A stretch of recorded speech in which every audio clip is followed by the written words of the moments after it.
Ale pięknie. Aż lulok mięknie.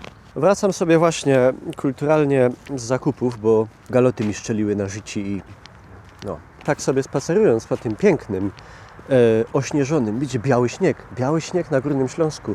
To nie rzadkość. Opowiem Wam krótką historię gościa, dla którego dosłownie ludzie tracili głowy.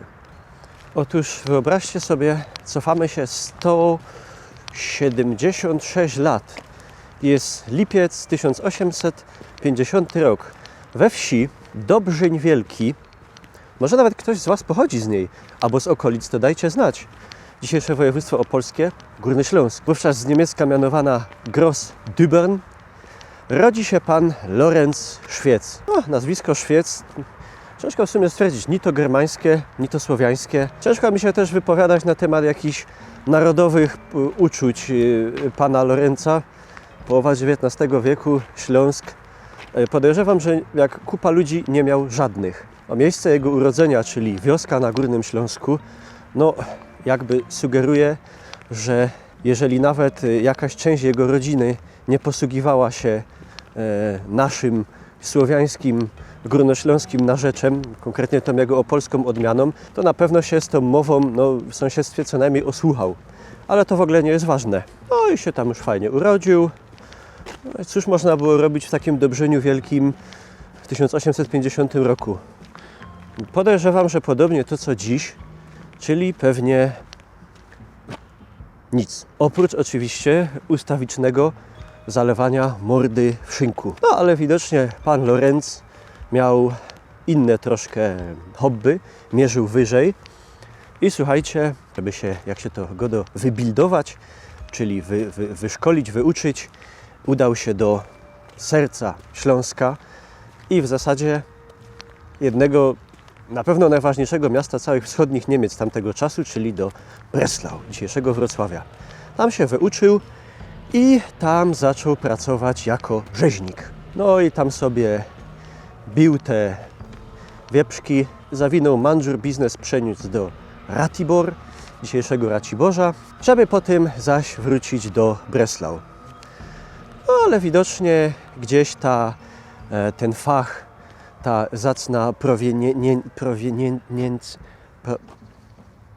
to zajęcie musiało mu się już sprzykrzyć i w pewnym momencie został pomocnikiem kata.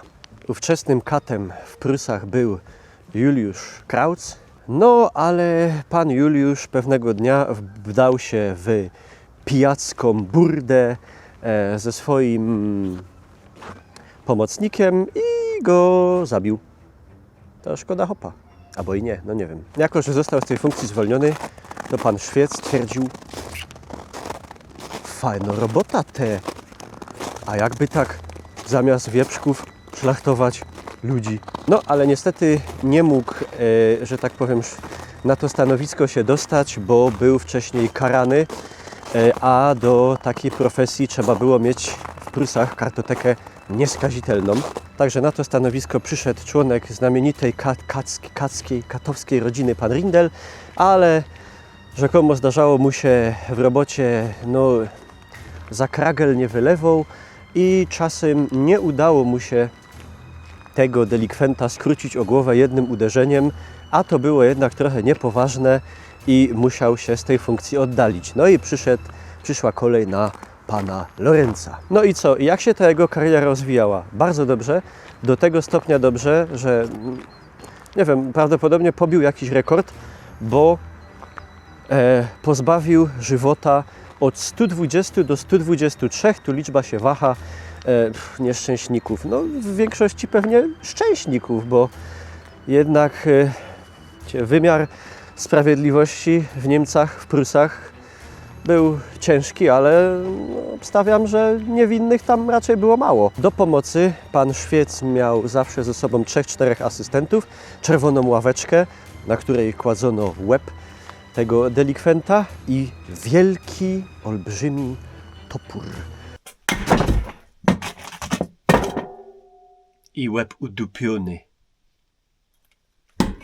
na którym mało tego, po ścięciu każdego skazanego rył jego nazwisko. To może sprawiać delikatnie wrażenie, jakby pan Lorenz Świec był trochę... coś tam pod deklem fuczało, ale jak można przeczytać, nie ma chyba żadnej polskojęzycznej literatury na ten temat, ale udało mi się tam dotrzeć do jakiegoś info, że rzekomo przez swoje otoczenie, znajomych i przyjaciół był bardzo lubiany, był człowiekiem bardzo przyjaźnie usposobionym i tradycyjnie po śląsku uczynnym i w ogóle był spoko gościem. Jak go tam pytali na przykład, czy, no nie wiem, czy jak on się z tym czuje, że tam 120 ludziom uciął głowę, ponoć nigdy nie miał żadnych wyrzutów sumienia, czuł się jako po prostu narzędzie sprawiedliwości wykonujące potrzebną robotę i to najprawdopodobniej pan Świec w ogóle, że tak powiem, zapoczątkował taką modę na to, że kaci się elegancko ubierają, tak, nosił wysoki, elegancki cylinder.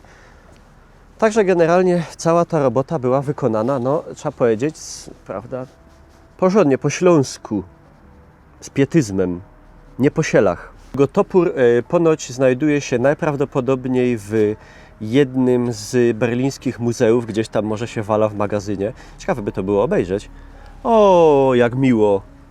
Ale nie piszcie po murach. Jakie były, ile głów spadło gdzie? Może w waszych stronach, słuchajcie, Głogów 6 wyroków śmierci, Wrocław 3, Brzeg 1, Berlin 3, Opole 2, Grudziądz. I to jest ciekawe, bo w Grudziądzu pan Świec ściął 4 główki, z czego wszystkie te 4 wyroki śmierci wykonane były w 1901 roku w ciągu 45 minut. 11 minut na doprowadzenie więźnia, wiecie, nie każdy pewnie z godnością znosił wyrok i trzeba go było troszkę przytrzymać. Ucięcie łeba, potem posprzątanie. Nieźle. Szacun. Gdańsk 2, Cottbus 7, Poznań 7, Königsberg 4, Schneidemühl, czyli Piła. Co ciekawe, to był jeden wyrok śmierci i była to matka, która dopiero co urodziła w celi swoje dziecko.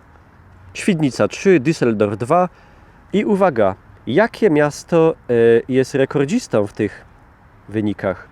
Beuthen 10 wyroków śmierci, które no, najprawdopodobniej były wydane i wykonane gdzieś tu w naszym sądzie i w naszym hereszcie. Także kto wie, może pan Lorenz po wykonanej robocie przechadzał się tutaj uliczkami Stadtparku. Wiecie, no robota jest robota. Do wszystkich tych egzekucji podróżował na koszt państwa, co prawda 3. klasą, ale jednak.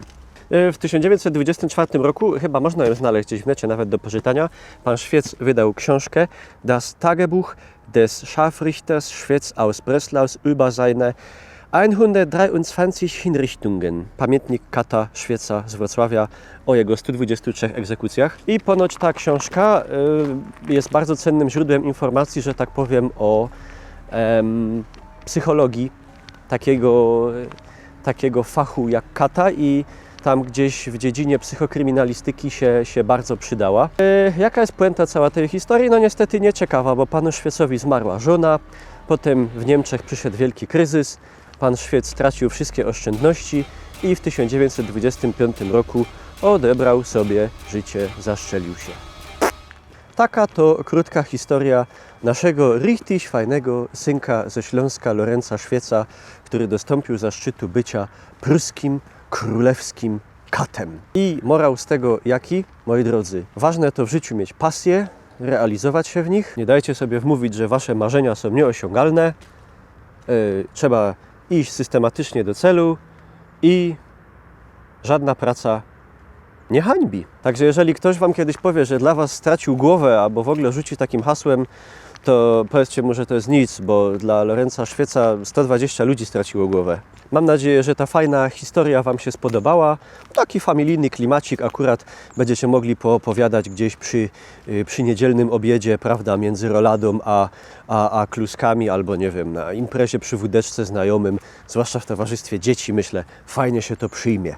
Dziękuję Państwu bardzo, że śledzicie te moje opowieści dziwnej treści, a jakby tu pięknie nie było, to ja się zbieram do domu z tego spaceru, gdyż strasznie chce mi się siku. I zachęcam zostawić jakąś ocenę pod filmikiem, może być to łapka w górę, komentarza i widzimy się wnet. Auf Wiedersehen, tschüss, bis bald, do widzenia, z Bogiem, pa pa, arrivederci, bye.